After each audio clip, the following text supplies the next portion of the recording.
Hi hello welcome back to ఈ తరం కథలు. ప్లీజ్ ముందుగా వీడియోకి ఒక చిన్న లైక్ చేయండి. లైక్తో పాటు హైప్ ఇవ్వండి. కొత్తగా ఎవరైనా మన ఛానల్ని చూస్తే ప్లీజ్ సబ్స్క్రైబ్ చేసుకోండి. ఈరోజు కథ మిస్టర్ యాటిట్యూడ్ విక్రాంత్ పార్ట్ 77. కథను రచించిన వారు అనురాధ గారు, వాయిస్ ఓవర్ శ్వేత. అందరూ సేఫ్గా ఇంట్లోనే ఉన్నారు కదా, బయటకి ఎక్కడికి వెళ్ళకండి. ఎందుకంటే వర్షాలు చాలా పడుతున్నాయి కదా. మాకైతే చాలా అంటే చాలా వర్షాలు పడుతున్నాయి. ఇక నైట్ అంతా కరెంట్ అయితే లేదు. మరి మీ సైడ్ వర్షాలు పడుతున్నాయా లేదా, మీరు సేఫ్గానే ఉన్నారు కదా అనేది నాకు కామెంట్ చేయండి. ఇక కథలోకి వెళ్ళిపోదాం. బెడ్రూమ్ అందంగా పూలతో తొలిరేగినాడు అలంకరించినట్టు అందంగా అలంకరించి బెడ్ పక్కనే పళ్ళు, స్వీట్స్ అన్నిటినీ సిద్ధంగా పెట్టింది. చాలా శ్రమ పడుతూ అన్నిటినీ రెడీ చేసింది. అంతా ఓకే, మొన్న మిస్ చేసిన ఫస్ట్ నైట్ ఇప్పుడు రెడీ అయింది అనుకుంది. సంతోషంగా ఉండాలి అనుకుంటూ వెళ్ళి ఫ్రెష్గా స్నానం చేసి అందంగా ముస్తాబయ్యింది. చీర కట్టుకోవడం ఆమెకి రాకున్నా కొంత సమయం శ్రమపడి కట్టుకుంది. తల నిండా మల్లెపూలు పెట్టుకొని గదిలో అగరవత్తులు వెలిగించి పెట్టింది. రూమ్ అంతా అత్తరు పన్నీరు చల్లి మత్తెక్కించే విధంగా రెడీ చేసింది. అంతా ఓకే అనుకున్న అనన్య టైం చూసింది. 9 దాటింది. విక్రాంత్ ఇంకా రాలేదేంటి అని విసుక్కుంటూ ఫోన్ చేసింది. అతడు ఆఫీస్ వర్క్ చూసుకుని కాస్త బిజీ అయ్యాడు. ఆమె ఫోన్ రావడంతో దిగులుగా ఫోన్ లిఫ్ట్ చేసి, ఏంటి బోర్ కొడుతుందా, ఇంట్లో ఒంటరిగా ఉన్నావుగా, భయం వేస్తుందా, ఏమైనా కావాలా అని ఆతృతగా అడిగాడు. అనన్య అతని మాటల్లో తన మీద ఉన్న ప్రేమ గమనిస్తూ సంతోషపడింది. వాచ్ వైపు చూసి, ఏంటిది విక్రాంత్, నీకు ఇది న్యాయమా? నన్ను ఇక్కడ వదిలేసి నువ్వు ఆఫీస్ వర్క్ అంటూ తిరుగుతుంటే ఎలా చెప్పు? త్వరగా రావా ప్లీజ్ అని అడిగింది. విక్రాంత్ వాచ్ వైపు చూసి ఆమె అలా పిలుస్తుంటే కాదు అనలేకపోయాడు. వస్తున్నా, అరగంటలో అక్కడే ఉంటా, ఇంకా ఆపు అని ఫోన్ కట్ చేశాడు. అనన్య నవ్వుకుంటూ ఓకే అని అతడికి పాలు కాచి గ్లాసులో పోస్తుంటే అత్తయ్య చెప్పింది గుర్తుకొచ్చింది. పాలలో యాలకుల పొడి వెయ్యమని చెప్పడం గుర్తు చేసుకుంటూ వాటిని వెతికే పనిలో పడింది. సరిగ్గా అప్పుడే విక్రాంత్ వచ్చాడు. అతడు రావడం డోర్ క్లోజ్ చేసి ఇంట్లో అనన్య ఎక్కడుందో అన్నట్టు కళ్ళతో వెతకడం మొదలుపెట్టాడు. ఆమె కిచెన్లో ఉన్నట్టు తెలుస్తుంది, అంతే. పరుగులు పెడుతూ వెళ్ళి ఆమెను హత్తుకుపోవాలనిపించింది. కానీ అతడు కంట్రోల్గా ఉండాలనుకుంటూ ముందు వెళ్ళి ఫ్రెష్ అయి వస్తానని గదిలోకి వెళ్ళాడు. విక్రాంత్ రావడం, గదిలోకి వెళ్ళడం చూసింది అనన్య. ఆమె నవ్వుతూ, మై డియర్ హస్బెండ్, నీకోసం గదిలో సర్ప్రైజ్ వెయిట్ చేస్తుంది, వెళ్ళి చూడు.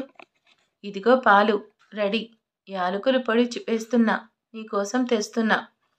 ఇలా నన్ను అలా నీ గదిని చూసి ఫుల్ హ్యాపీ అయిపోతావు. నాన్నని ఇంత అరేంజ్ చేసిందా అని షాక్ అయిపోతావు. ఇంక నీకు ఎలాంటి దిగులు, ఎటువంటి లోటు లేకుండా చూసుకోవాలి.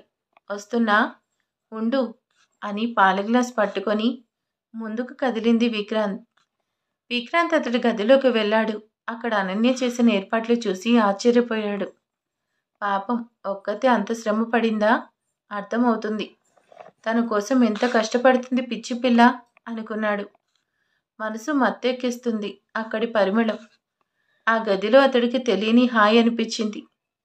ప్రశాంతమైన వాతావరణంలా ఉంది. వావ్, సూపర్ అనుకున్నాడు. మొదట ఫ్రెష్ అవ్వాలి, స్నానానికి వెళ్ళొచ్చాడు. అతడు వేసుకునేందుకు బట్టలు సిద్ధం చేసి పెట్టింది.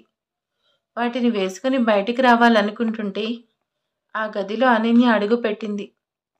చేత పాల గ్లాసు, బంగారు రంగు చీరలో మరింత మెరిసే బంగారు లాంటి అమ్మాయి తల నిండా మల్లెపూలు పెట్టుకొని అతడి కోసం అడుగులు ముందుకు వేస్తూ వస్తుంటే ఆమెను అలా చూసి మంత్రించినట్టు బిగుసుకుపోయి చూస్తున్నాడు విక్రాంత్.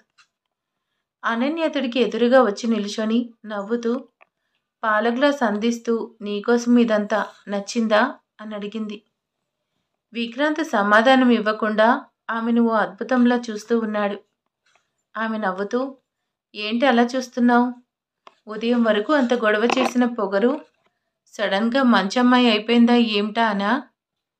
గొడవ చేసి నీకు దూరం అయింది నీకోసమే. ఇప్పుడు ఇన్ని ఏర్పాట్లు చేసి దగ్గర అవ్వడానికి సిద్ధంగా ఉన్నది నీకోసమే. ఇదంతా నీకోసమే. నేను నీకోసమే. తీసుకో అని పాల గ్లాస్ అందించే ప్రయత్నం చేసింది. విక్రాంత్ ఆమెను అలాగే చూస్తూ చెయ్యి ముందుకు చాచాడు. అనన్య నవ్వుతూ, హమ్మయ్యా, నా మెంటల్ ఫెలో దారికొచ్చాడు, కోపం పోయిందనుకుంటూ ఉంది. విక్రాంత్ మనసు వద్దు వద్దు, కోపం వద్దు అని ఎంత చెప్తున్నా అతడి బ్రెయిన్ కోపం చూపించాలి, తప్పదు అని అలర్ట్ చేసింది. విక్రాంత్ సిచ్యువేషన్ అర్థం చేసుకొని, ఇప్పుడు అనన్యకి నేను చేరువైతే ఆమె నాతో సంతోషంగా ఉంటుంది.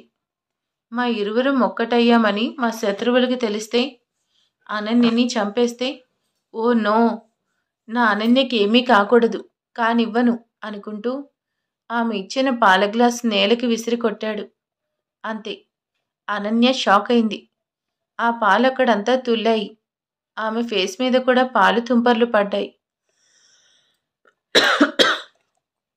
అనన్య కంటిలో వేడిపాలు పడి మంట కలిగించింది.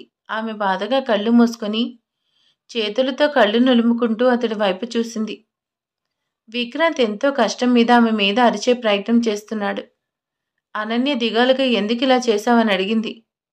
విక్రాంత్ కోపం నటిస్తూ, ఏంటిది అనన్య, నీకు నచ్చినప్పుడు రమ్మనడానికి, ఇష్టం లేకుంటే పొమ్మనడానికి నేనేం బొమ్మను కాదు. ఇదంతా నాకు నచ్చలేదు. నువ్వు నీకు నచ్చినట్టు నాతో ఆడుకుంటూ ఉంటే నేను ఒప్పుకుంటాననుకున్నావా? నన్ను నువ్వే దూరం పెట్టావు. ఇప్పుడు నువ్వే రమ్మని ఆశ పెడుతున్నావు. తీరా ఆశపడి నీకు దగ్గరగా వస్తే మళ్ళీ నన్ను ఇన్సల్ట్ చేస్తావు. ఇదే నీ ప్లాన్ అని అర్థం లేకుండా మాటలు అంటున్నాడు. అనన్య ఒక కన్ను చేతిలో నిలుముకుంటూ అతడి వైపు చూసి, నేను ఇంతగా ఎందుకు చేశానో నీకు తెలుసుగా విక్రాంత్, మరి ఎందుకు కోపం? ప్లీజ్ నన్ను క్షమించు అని అడిగింది. అతడు సూటిగా చూస్తూ, నా కోసం నాకు దూరంగా ఉంటానన్నావా? ఎందుకు? నాకేదో అవుతుంది, నన్నెవరో ఏదో చేస్తారనేగా. మరి సడన్గా ఎందుకు చేంజ్ అయ్యావు? అంతా నీ ఇష్టమేనా? నా ఇష్టంతో పని లేదా? నీకు నేను బొమ్మలా కనిపిస్తున్నానా? నీ ఇష్టానికి నేను నడుచుకోవాలా? అంతా నీ ఇష్టమా? నన్ను కాదు అని విదిలించి దూరం పెట్టావు. నాకు ఎంత బాధ కలిగిందో. ఇప్పుడు నేను కాదంటుంటే నీకు తెలుస్తుందా బాధ ఎలా ఉంటుందో అన్నాడు. అనన్య కళ్ళు నులుముకుంటూ అతడి మాటలకు బాధపడింది. అలాగే ఏమీ బదులు ఇచ్చే ప్రయత్నం చేయలేదు. విక్రాంత్ అనన్య సైలెంట్గా ఉండిపోయింది చూసి, ఏంటి ఏమీ మాట్లాడవు? నేను అరుస్తుంటే వినిపించడం లేదా? నాకు ఇదంతా ఇలా ఇష్టం లేదు. వాడెవడో తెలిసే వరకు, నీకు కలిగిన భయం తొలగే వరకు ఇలాంటి ఏర్పాట్లు ఏమీ అక్కర్లేదు. నేను నిగ్రహంగా ఉండగలను.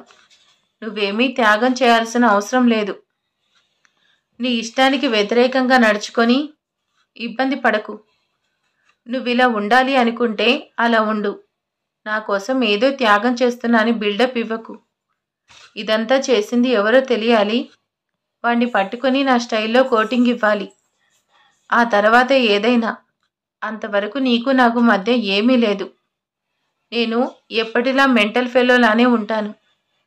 నువ్వు ఆ పొగరు అనన్యలానే ఉండు. అనవసరమైన శ్రమ పడిపోకు, అర్థమైందా? నేనేమీ అంత చేతకాని వాణ్ణి కాదు. శత్రువెవరో ఏమిటో తెలుసుకోకుండా, వాణ్ణి పట్టించుకోకుండా దొరికిందే ఛాన్స్ అని నిన్ను పొందడానికి వాడెవడో తెలియాలి. వాణ్ణి పట్టుకొని తీరాలి. అంతవరకు నేను ఇలాగే ఉంటాను, అర్థమైందా అని ఆశపడుతూ అరుస్తూ చెప్పాడు. అనన్య విక్రాంత్ ఆడిన మాటలు విని చాలా ఫీల్ అయింది. విక్రాంత్ మొండివాడు, కోపం ఎక్కువ, అందుకే అలా చేస్తున్నాడు. నేను తప్పు చేశాను, నాకు పనిష్మెంట్ పడాలి అన్నట్టు బాధగా కన్ను నులుముకుంటూ అలాగే నిల్చొని ఉంది. అంత పెద్ద డైలాగ్స్ చెప్పి అనన్య అదే పనిగా కళ్ళు నులుముకుంటూ ఉండేది చూసి, ఏంటి ఏం మాట్లాడవు? నేను అన్నదానిలో తప్పేముంది? నీకు నువ్వే నన్ను చేతకాని వాడు అన్నట్టు ఈ ఏర్పాట్లు చేసేసరికి కోపం వచ్చింది. అందుకే అరిచాను. ఇంక చాలు, వెళ్ళి పడుకో అంటూ ఆమె కళ్ళు నులుముకుంటూ ఉండేది చూసి, ఏంటి, ఎందుకు ఆ కళ్ళు నలుముకుంటూ ఉన్నావు, ఏమైంది అంటూ దగ్గరికి వెళ్ళాడు. అతడు వస్తాడని తెలుసు, ఆమె తప్పు చేసిందని తెలుసు. అందుకే ఒక్కసారిగా ఏడ్చేసింది. ఆమె అలా ఏడుస్తుంటే తట్టుకునే శక్తి అతడికి లేదు. హే అనన్య, ఏమైంది, ఎందుకు ఏడుస్తున్నావు? ఏదో కోపం వచ్చింది, అరిచాను. అందుకేడుస్తారు ఎవరైనా? నువ్వు కూడా అరవాలి కానీ, ఏది చూడని అంటూ ఆమె ముఖం పైకెత్తి చూశాడు. కళ్ళు ఎరిపెక్కాయి. అందులోనూ ఎడమ కన్ను మరింత ఎర్రగా మారింది. అంతే. ఎంత ఫీల్ అయ్యాడో. ఓ నో, ఏంటిది, కన్నెందుకు ఎరిపెక్కింది? వేడిపాలు పడ్డాయా? సారీ, నేను చూడలేదు అని ఆమెకు దగ్గర తీసుకునే ప్రయత్నం చేస్తున్నాడు. అనన్య అతన్ని దూరం పెడుతూ, ఏం అక్కర్లేదు, నేను తప్పు చేశాను. నన్ను తిట్టేశావుగా, నేనిచ్చిన పాలు విసిరి కొట్టావు. ఇప్పుడు నీకు హ్యాపీనేగా? నేనేమీ నువ్వు చేతకాని వాడివి అనుకోలేదు, చేతైన వాడివే అనుకున్నా. నీ బలం ఏమిటో బలహీనత ఏమిటో నాకు బాగా తెలుసు. నువ్వెలా అన్ని మాటలు అంటావు? పో, నేను నీతో మాట్లాడను. నన్ను తిట్టావుగా, చాలా సంతోషం అని ఏడుస్తూ ఆమె గదిలోకి వెళ్ళిపోయి ప్రయత్నం చేస్తుంటే ఆమెను విక్రాంత్ బలంగా పట్టుకొని బెడ్ మీద కూర్చోబెట్టి, అరవకు, ఆ కన్ను చూడని అంటూ అతడి నోటితో ఊదుతూ ఉంటే అనన్య ఏడుస్తూ, ప్లీజ్ నన్ను వెళ్ళని, నీకు నేను ఇక్కడ ఉండడం ఇష్టం లేదుగా, వెళ్ళిపోతాను అంటూ గొడవ చేస్తుంది. ఆమెను మరింత గట్టిగా హత్తుకొని, ఎక్కడికి వెళ్ళేది, గొడవ చేయకు చెప్తున్నా, కదలకుండా ఇక్కడే కూర్చో, ఇప్పుడే వస్తా అని హడావిడిగా చేస్తూ బయటకు వెళ్ళి ice cube cotton I drop తీసుకువచ్చాడు. ఎంతో కంగారు పడిపోతూ ఆమెకు సేవలు చేస్తూ ఆమె కంటిలో డ్రాప్స్ వేసి చాలా ఫీల్ అవుతూ, రియల్లీ సారీ అనన్య, ఇంకా నొప్పిగా ఉందా అని అడిగాడు. ఆమె ఒక కంటిని తెరిచి నొప్పిగా ఉంది అని చెప్పి అతడి చేయి పట్టుకొని, ఇక్కడ కాదు ఇక్కడ అని ఆమె గుండెకు హత్తుకొని చూపించి చెప్తుంటే అతడు చాలా ఎమోషనల్ అయిపోతూ ఆమెను దగ్గరగా తీసుకుని ముద్దు పెట్టాడు. హే పొగరు, చాలా అరిచేశాను, సారీరా, ప్లీజ్ బాధపడకు. నీకు నేను క్షేమంగా ఉండడం ఎంత ముఖ్యమో నాకు నువ్వు క్షేమంగా ఉండడం అంతే ముఖ్యం, అర్థం చేసుకో అని ఇంకా ఏదో చెప్తుంటే ఆమె అతడి ప్రేమకు కరిగిపోయి అతడి ఛాతీ మీద ముద్దు పెట్టింది. విక్రాంత్ ఉలిక్కి పడ్డాడు. అనన్య అతడిని ఇంకా రెచ్చగొడుతూ, ఏంటి కథలు చెప్తున్నావు, బందర్ లడ్డు లాంటి పెళ్ళం రా అని పిలుస్తుంటే ఇలా ఏడిపించడం కాదని కథలు చెప్పడం మగాడు మొగుడు లక్షణం కాదు తెలుసా? ఎంత ఆశగా పిలుస్తుంటే వద్దు అంటావేంటి అని అతన్ని రెచ్చగొట్టింది. విక్రాంత్ ఆమెను అడ్డుకునే ప్రయత్నం చేస్తూ, ఇదిగో నువ్వు పెద్ద పెద్ద డైలాగ్స్ వెయ్యకు, మగాడు మొగుడు అని రెచ్చగొడితే నీకే నష్టం, నేను ఊరుకొని చెప్తున్నా అన్నాడు. ఆమె సీరియస్ అవుతూ, ఏం చేస్తావు, అంత గొప్ప మొనగాడివా, ఏది ఏం చేస్తావు చేసి చూపించు, నీకంతా సీన్ లేదులే, నన్ను వెళ్ళని, ఇంకెందుకు ఇక్కడ, వెళ్ళి నా గదిలో పడుకుంటా అని కళ్ళు నులుముకుంటూ వెళ్ళాలని చూసింది. అంతే. విక్రాంత్ ఈగో దెబ్బతింది. ఎక్కడికి పొగరు, నన్ను ఇంతలా రెచ్చగొట్టి నువ్వు వెళ్ళిపోతే నేను ఊరుకుంటానా? నాకు సీన్ లేదంటావా? ఎంత సీన్ ఉందో చూపిస్తా ఉండు. అసలు ఇన్ని మాటలు ఎక్కడ నేర్చావు? లండన్, అందుకేనా వెళ్ళావు? పొగరే కదా, ఇలాగే మాట్లాడతాను అని దీర్ఘం తీసింది. అలాగా, నీ పొగరంతా ఇన్వాల్వ్ అనచకపోతే నేను మగాడినే కాదు అని అతడి మీదకి లాక్కున్నాడు. నాకు కావాల్సింది అదే అన్నట్టు ఆమె అతన్ని పెనవేసుకు పట్టుకొని, చూపించు, ఏం సీన్ చూపిస్తావో నేను చూస్తా అని అతన్ని ఫుల్లుగా రెచ్చిపోయేలా చేసింది. ఆమెపై ఇష్టం అలాగే అంటున్న మాటలకి మొండితనం రెట్టింపైంది. అతడికి ఇంకా ఆగుతాడా? అనన్యని ఉక్కిరి బిక్కిరి చేస్తూ అతడి ముద్దుల్లో ముంచేశాడు. ఆమె కూడా ఎలాంటి అడ్డు చెప్పకుండా, నీకు నేను సొంతం, నన్ను నువ్వు ఏమైనా చేసుకో అన్నట్టు పూర్తిగా అతడికి దక్కింది. విక్రాంత్ తన ప్రాణంగా భావిస్తున్న అనన్యని అతడి సొంతం చేసుకున్నాడు. ఆ రాత్రి ఆ ఇద్దరు ఒక్కటయ్యారు. కాదు కూడదంటూనే అనన్యని దగ్గర చేసుకున్నాడు. అన్నట్టుగానే అతడికి అంతా ఇచ్చుకొని అతన్ని సొంతం తను చేసుకుంది అనన్య. ఆ భార్య భర్త జంటగా ఒకరిని ఒకరు ఆక్రమించుకొని లోకాన్ని మర్చిపోయి ఎంతో ఆనందంగా అందుకున్నారు. వారిని విడదీయాలని చూసిన వాళ్ళకి ప్రస్తుతం ఎలాంటి అవకాశం లేకుండా 3వ రాత్రి ముహూర్త బలం వాళ్ళని దగ్గర చేసింది. డాడీకి 2 కవర్లు చెత్త ఇచ్చేయండి. ఒక జంట తీయని రెయ్యి మధురానుభూతి అందుకుంది. వారి జీవితంలో అదే నాందిగా సంసార సాగరాన్ని ఈదటం అక్కడితో మొదలు కానుంది. మొత్తానికి అనన్య సాధించింది. మొండి చేస్తున్న అనన్యని విక్రాంత్ దారికి తెచ్చుకోలేకపోయాడు. కానీ అనన్య సాధించింది. అతడు కాదు కూడదు అని అంత గొడవ చేసినా ఆమె మాటలతో రెచ్చగొట్టి ఇట్టే దారికి తెచ్చుకుంది. తన బ్రతుకు పండించుకొని జీవితంలో మొదటి రెయ్యి హాయి ఆనందం అందుకొని ఆమె భర్తకు అందించింది. ఒక భార్యగా భర్త పట్ల ఆమె బాధ్యత నెరవేర్చి హాయిగా అతడి కౌగిల్లోకి నిద్రపోతుంది. తెల్లవారుతుండగా విక్రాంత్కి మెలకువ వచ్చింది. అతడు కళ్ళు తెరిచి చూశాడు. అందాల రాశి అప్సరసలాంటి అనన్య అతడి కౌగిల్లో ఒదిగి ఉంది. ఆమె అతడికి పూర్తిగా సొంతమైంది అన్న విషయం గుర్తుకొచ్చింది. నిన్నటి రాత్రి జరిగిన తీయని అనుభూతి గుర్తుకొచ్చింది. విక్రాంత్ ఆమె పాలమిగడ వంటి సోయగాలను ప్రదర్శిస్తూ ఏమాత్రం బెరుకు లేకుండా అతన్ని అల్లుకుపోయి ఉన్న అనన్యని అపురూపంగా చూస్తూ ప్రేమగా దగ్గరికి తీసుకొని ఎంత గొడవ చేశావో పొగరు, మొత్తానికి అనుకున్నది సాధించావు. వదిన ఏం చెప్పిందో తెలీదు కానీ నన్ను ఎలా అయినా దారికి తెచ్చుకున్నావు. మీ ఆడవాళ్ళు అనుకుంటే ఎంతటి మగాణ్ణైనా ఇట్టే కొంగు కట్టేసుకుంటారు. ఇంకేం చేస్తాం? ఈ విక్రాంతికి నీ కొంగుకు చిక్కుకున్నాడు. ఈ జన్మకి విడిపోడు అనుకుంటూ ఆమె చెంపలు చేతివేళ్లతో రాస్తూ రెప్పవేయడం మరిచి ఆ అందాన్ని ఓ అద్భుతంలా చూస్తూ ఉన్నాడు. అనన్య చాలా అలసిపోయింది. అందుకే మెలకువ రాలేదు. నిద్రలో ఉంటూనే ఇంకా దగ్గరకు వచ్చి అల్లుకుపోతూ ఉంది. విక్రాంత్ నవ్వుకుంటూ చిన్న పాపల ఆమెను చూస్తూ ఉన్నాడు. అతడి జీవితంలో మొట్టమొదటిసారిగా ఎంతో తృప్తి కోరుకున్న యోగం కోరి వచ్చి అతన్ని అల్లుకుపోయింది అనిపిస్తుంది. అతడు ఎవరు లేనివాడు కాదు అని తన తల్లి, ఒక భార్య కుటుంబం ఉంది అని, త్వరలో తన బిడ్డలు కూడా ఉంటారు అని, చనిపోయిన సౌరవ్ తనకి బిడ్డగా పుడతాడు, ఇంకేం దిగులు ఉండదు, ఎలాంటి లోటు రాదు అని చాలా సంతోషం అతన్ని ఉక్కిరి బిక్కిరి చేస్తుంది. కొంత సమయం ఆనందంగా ఊహల్లో తేలిపోతూ ఉన్నాడు. అనన్యకి మెలకువ వచ్చింది. చూడబోతే ఆమె విక్రాంత్ కౌగిల్లో ఉంది అనుకుంది. సాధించా అనిపించింది. ఆమె నవ్వుతూ అతడి చెంపలు చేతుల్లోకి తీసుకుని ప్రేమగా నిమిరింది. విక్రాంత్ ఆమెను ఇష్టంగా చూస్తూ ఉన్నాడు. అనన్య ఏదో గుర్తుకొచ్చినట్టు ఉలిక్కిపడి ఎక్కడ విక్రాంత్ గొడవ చేస్తాడో అన్నట్టు రివర్స్ అవుతూ, హే ఏం చేసావు నన్ను? హో నో అన్నట్టుగా నన్ను నీ సొంతం చేసుకున్నావు. మరీ ఇంత పంతమా? ఇంక నేను ఏం చేయాలి?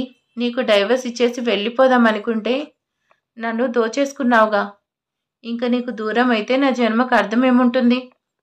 అందుకే డైవర్స్ అనే కాన్సెప్ట్ క్యాన్సిల్ చేస్తున్నా. ఏం చేస్తాం? ఈ జన్మకి ఇలాగే కంటిన్యూ చేసేద్దాం. కనిపించకుండా మనల్ని అటాక్ చేస్తున్న సీక్రెట్ ఎనిమి సంగతి నువ్వు చూసుకో. నా పతిదేవుని సంగతి నేను చూసుకుంటా. సరేనా? ఫ్రెష్ అయి వస్తా. ఇద్దరం గుడికి వెళ్దాం. అలాగే మంచి రెస్టారెంట్కి తీసుకుపో. నాకు ట్రీట్ కావాలి అని గబగబా వాగేస్తూ అక్కడి నుంచి వెళ్లే ప్రయత్నం చేసింది. విక్రాంత్ ఆమె మాటలన్నీ ఓపిగ్గా విని అక్కడి నుండి నెమ్మదిగా జారుకుంటున్న అనన్య చేపట్టుకొని, ఎక్కడికే జారుకుంటున్నావు? ఆగు అని ఆమెను అమాంతంగా అతడి మీదకు లాక్కొని కౌగిల్లో బంధించి ఆమె కళ్ళలోకి సూటిగా చూస్తూ, నేను నిన్ను దోచేశానా? Reverse gear వేస్తున్నావా? తెలివితేటలు చూపించుకు. నువ్వే నన్ను నీ మాటలతో రెచ్చగొట్టి దోచేశావు. ఎంత నిగ్రహంగా ఉందామనుకుంటే ఆగ్రహం రప్పించు నన్ను నీ దారికి తెప్పించుకొని ఇప్పుడు తప్పంతా నాదే అన్నట్టు డైలాగ్స్ వేస్తావా? అందుకే మిస్టేక్ నాది కాదు నీది. నువ్వే నన్ను లొంగ తీసుకున్నావు, నువ్వే పెద్ద మాయలాడివి అని ఒప్పుకో. అలాగే నువ్వు చేసిన తప్పుకి ఇప్పుడే నాకు 100 కిసెస్ ఇచ్చి వెళ్ళు అన్నాడు. అనన్య కోపం నటిస్తూ, ఏంటి తప్పు? నాదా? నేను మాయలేడినా? ఒప్పుకోను. నేనేం తప్పు చేయలేదు. కావాలంటే నువ్వు అడిగిన కిసెస్ ఇస్తాను. తప్పు నాది అంటే ఒప్పుకోనంతే అని ముద్దుగా పెదవి విరుస్తూ చెప్పింది. విక్రాంత్ ఆమెను అల్లరిగా అల్లుకుంటూ, ఒప్పుకోవా అంటూ ఆమె చెవులను అదే పనిగా ముద్దాడుతూ, ఒప్పుకోవా అని ఉక్కిరిబిక్కిరి చేస్తుంటే ఆమె నవ్వుతూ అతడి ముద్దులకు మైకం కమ్ముకొస్తుంది అన్నట్టు ఫీల్ అయింది. ప్లీజ్ నన్ను వదులు, నేను వెళ్ళాలి. అత్తయ్య చెప్పింది చెయ్యాలి. ఇద్దరం ఇప్పుడు భార్యాభర్తలుగా సంపూర్ణంగా అయ్యాం. పూజ గదిలో దీపం పెట్టాలి, గుడికి వెళ్ళాలి, చాలా కాన్సెప్ట్ ఉంది. నా ఫోన్ కాల్ కోసం మామ్ ఇంకా అత్తయ్య వెయిట్ చేస్తుంటారు. నన్ను వెళ్ళనిస్తే నా పని ఏదో చూసుకుంటా శ్రీవారు అని అడిగింది. విక్రాంత్ ఆమెను ఆశ్చర్యంగా చూస్తూ, హే దొంగ, అంటే అంతా ముందే ప్లాన్ చేశావన్నమాట. అమ్మ వాళ్ళకి విషయం చెప్పావా? నువ్వు సామాన్యురాలివి కాదు. ఆమె నవ్వుతూ, అందులో సందేహం ఏముంది? ఈ మెంటల్కి భార్యనయ్యాను. నా కోసం ఇంకా మెంటల్ ఫెయిల్ అయ్యేలా చేశాను. సామాన్యుల వల్ల సాధ్యమయ్యే విషయమా అది? ఈ అనన్యకే సాధ్యం. ఈ విక్రాంత్ని దారికి తెచ్చుకోవడం.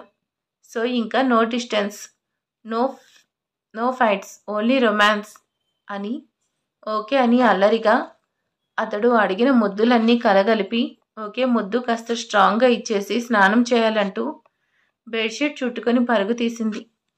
ఆమె మాటలు చేతలు చూసి అతడు ఎంత మురుసుకుపోయాడో. నా అనన్య నాకే సొంతం. ఇక మా జీవితంలో ఎలాంటి ఆటంకం రాదని అనుకుంటూ ఆనందపడిపోయాడు. అంతలోని ఏదో గుర్తొచ్చినట్టు ఆలోచనలో పడ్డాడు. వీల్లేదు, వాడెవడో తెలియాలి కదా. నా వాళ్ళకి ప్రమాదం ఉంటుందని ఒక నిర్ణయానికి వచ్చాడు. అనన్య ఫ్రెష్ అయి వచ్చేలోగా అతడు రూమంతా సర్ది పెట్టాడు. అతడు నేలపాలు చేసిన పాల గ్లాస్ తీసి అంతా క్లీన్ చేశాడు.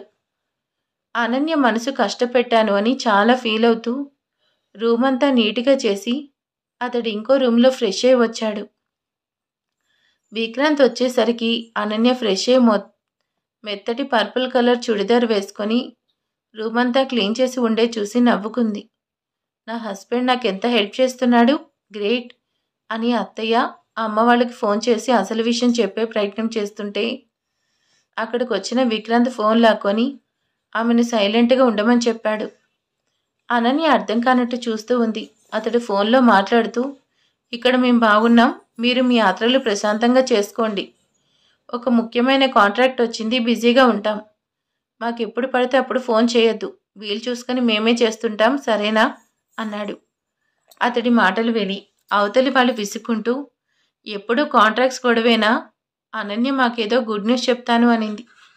ఆ విషయం ఏమైంది అని అడిగారు వాళ్ళు.